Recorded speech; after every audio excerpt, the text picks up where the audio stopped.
Hey, what's good? I'm doing a interesting video for you guys. So I'm going to be doing a how to make a Voltron deck for Shadowfax. So most of you guys, or most of you viewers may already know how to make one, but in case of you don't, then this will help you guys out with doing that. So a Voltron deck is, for anyone that doesn't know, you mainly want to have one creature that you equip everything to, and you attack with it. That's basically what a Voltron deck is. But for my variant, I have a plan B in case if plan A doesn't work. So I have Crest Summer in here to give Shadowfax indestructible.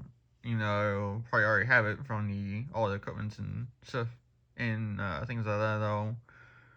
We equip to it, but if that gets removed, then at least you have a plan B. So, and then the other thing that's supposed to be in here is the new Pegasus that's coming out of Foundation. I'm recording this on the 8th, so it's actually released tonight, but I won't be going to that. I mainly just was gonna be doing just like playing for fun, but there's supposed to be weather that's supposed to move through right when I'm coming out and doing that. So don't want to be, risking anything like that. So yeah. But anyways, Crystal Summer is in here for the indestructible. So yeah, kills. If you don't have the sword that gives protection from white already on Shadowfax, then this is really good to help pump up more to, make it more lethal. So path and sword just for removal. So yeah.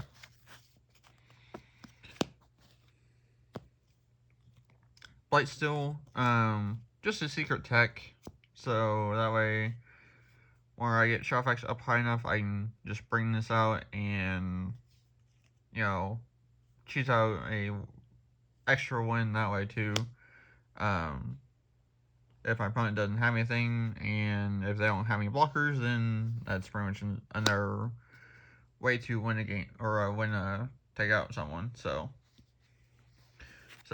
just something extra little fun. So that nobody really expects anyway for me to bring out off Shadowfax is if I'm doing Voltron, then it's mainly gonna be the one creature, but just a little surprise. So Dynamare. This was probably the card that I would take out for the Pegasus. So, because the Pegasus, for anyone that doesn't know, when you cast a horse, Pegasus, or a unicorn, you get to copy it. And then each horse, unicorn, or Pegasus gets a +1/+1. So if you cast Starnheim Courser while you control the Pegasus, you can make 2 copies of this, and then your artifacts and enchantments become 2 less to cast. So that's kind of the idea behind having this and the Pegasus in here. So to help reduce the cost and things like that. So yeah. And then the rest of it should be, yeah, just. So this is the rest besides the equipments. I'll get to that here in a little bit. So this also helps reduce costs of spells in your hand, artifacts, creatures, spells, anything like that. So COD key, so you choose one and then it reduces it by 1. So creatures, artifacts, enchantment, sorcery, spells, anything. So and then Pearl Medallion, there's not a whole lot of targets for Pearl, but it can still help with reducing the cost of your commander, though, because it sees that's a white creature, or it'll be same thing with this too. So see that's red and white, and it will help reduce the cost. So I might plan on using the other effect of this, but it may come in handy, so depending on how things go. But yeah, so that's basically the reduction cost cards besides the Startime Courser. So and then kind of your protection spells. So Everybody Lives, Dawn's Truce, and Perch Protection. So like I said, these are basically your protection spells. So Dawn's Truce, you gift a card, and then your permanents have hexproof and indestructible. So including your equipments and all of that stuff too. And then this, you gift an extra turn. You make 4 2/2 blue birds, and then your opponent gets an extra turn. So if you, so that's basically being that you phase it out until it comes back to your turn. So yeah. So there's that. Warrior's Call, creature you control get +1/+1. So it's a generic boost. It doesn't target, so it gets around the protection clause. So, and then you also burn your opponent whenever you cast or when a creature enters. So if you have 2 Crisis Summers out and you're gaining life, then you still get to ping your opponent for at least 1 damage, 1 to 2. So Lustrous Act, just a good board wipe as well. So Elixir, so you gain life off of this, and then you get to shuffle your grave. So if any of your equipments had gone away, you can shuffle them back in if they aren't exiled by then. So yeah. The One Ring, obviously just a good card. More draw and other things like that, protection. So Jamil, so you discover 5, and so most of the equipment are 4 or less for the most part. There's some that are like a little higher, but that's not always the case. But most of them are easy 5 or less. So Obelisk of Erd, choose a creature type, which would be horse, and then you get to, or creatures of the chosen type get +2/+2. So more boost to hopefully win the game faster with Shadowfax. So Mystic Forge, you get to cast anything from your hand or from the top of your deck. So, and then you can pay 1, exile the top card of your library. So Authority of Consoles, more life gain, plus your opponent's creatures enter tapped until they come back around to their turn again, then they untap. So another generic effect where the legendary creatures you control get +2/+1 and ward 1. So another way to give Shadowfax a boost without targeting it. So because protection basically means that you can't target a creature. So if it's something generic like this where each creature, then it goes basically through and your opponent or your creature gets a boost. So land tax, just a good card.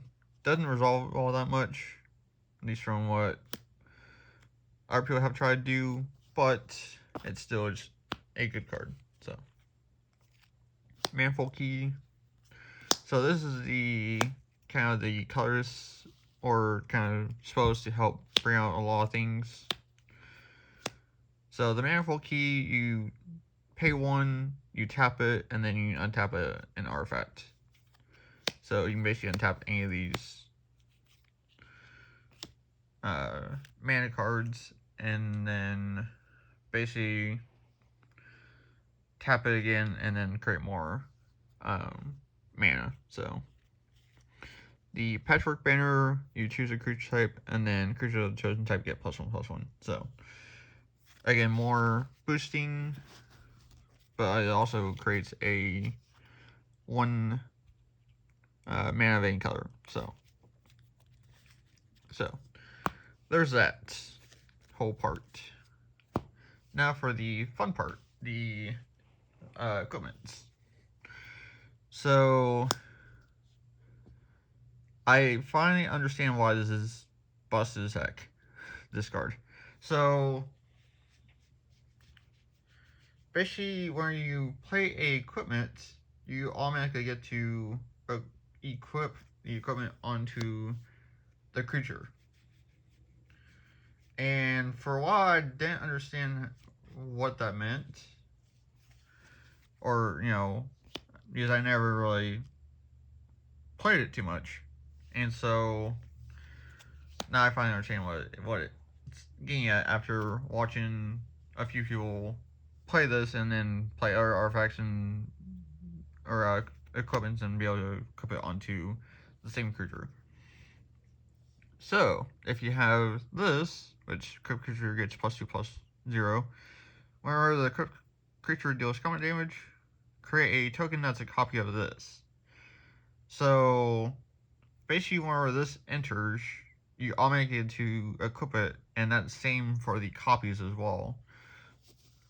So you basically would get to equip that, and then same as this. So you place for 1, creature gets +10/+10, and loses flying, which Shadowfax doesn't have any, but the +10/+10 is crazy. So, but yeah, each time that you deal combat damage with Battle Axe, you get to make a copy, which then would automatically equip onto the creature, and then you have 2, and then once you deal combat damage, then you get to make another 2, and yeah, it gets out of hand really quickly. So, but yeah, that's the main purpose of this hammer. So, yeah. So, let's continue on.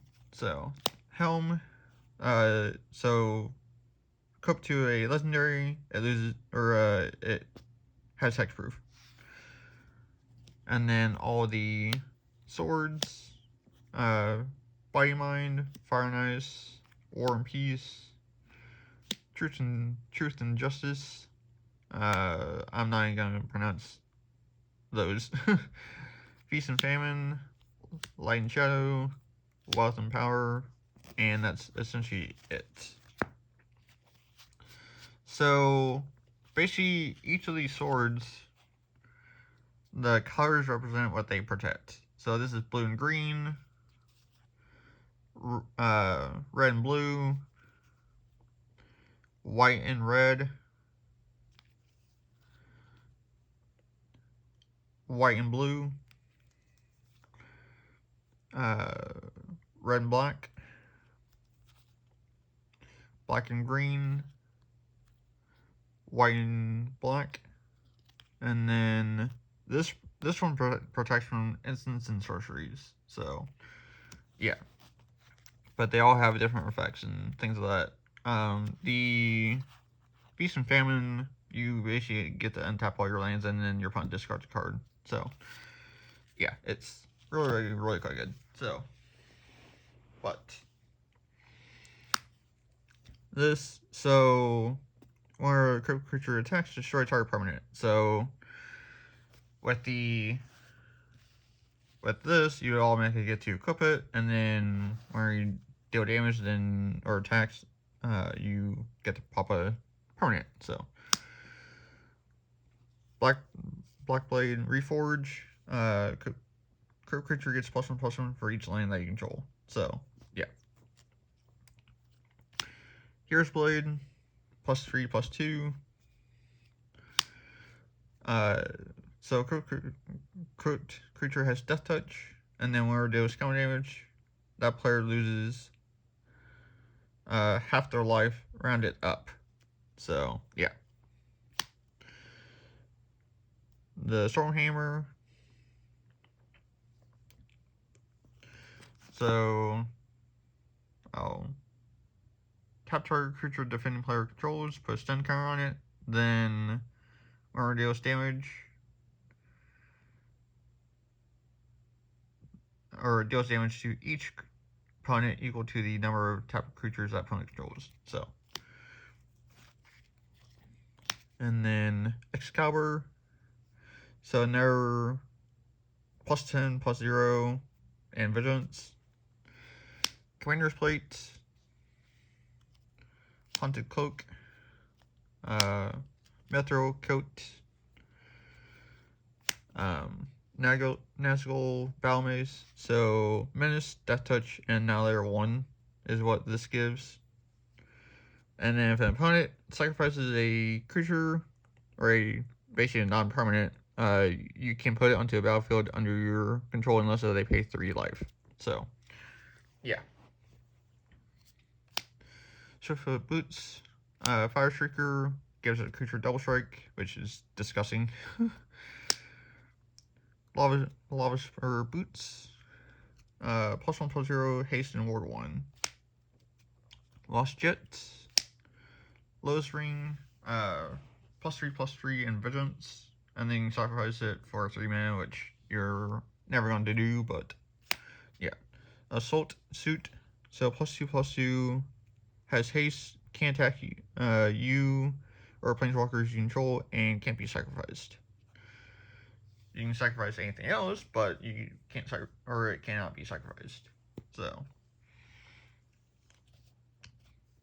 and then at the beginning of each opponent's upkeep, you may have that player gain control of a creature until in turn. If you do, untap it. So you're never going to do that. Give it to another creature or another opponent, but yeah. And then Brotherhood. Yeah. So Crypt creature has Ward 2 and is a assassin in addition to its other types, and can't be blocked. So, yeah. That can't be blocked won't be probably as important once you have all the swords equipped to it, but if they start getting rid of them, then it is handy to have. So, but yeah. So, now for these lands. So, fetch lands, shock land, and then surveil land, Cavern Souls, Path to Ancestry, just kind of some basic things, Reflecting Pool, and then just your basic lands. So yeah. So that's basically it for how to make a Shadowfax Voltron deck.